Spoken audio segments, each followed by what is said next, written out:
mfowethu ayikho into engijabulisa njengokuthi ngiwomunye wabaculi basemkhomazi asebe sezingeni la benakwa khona and le ingifundisa isifundo ukuthi kushuthi ngempela ukukhuthala kwami so kuyaqala kuyangiholela and ukukhuthala kwami kuyaqala ngongilethela abantu abanjengogwacho eduze kwami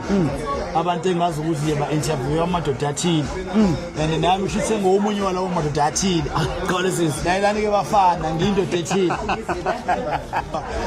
ngizokhipha ngoMarch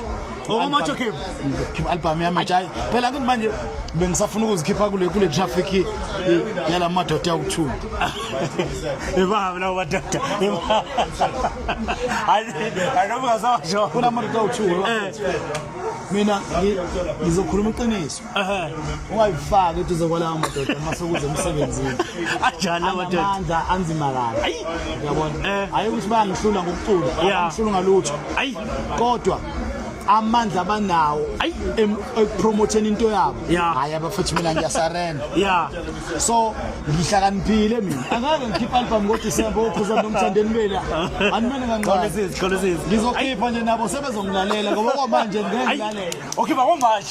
le date bese yazi bawo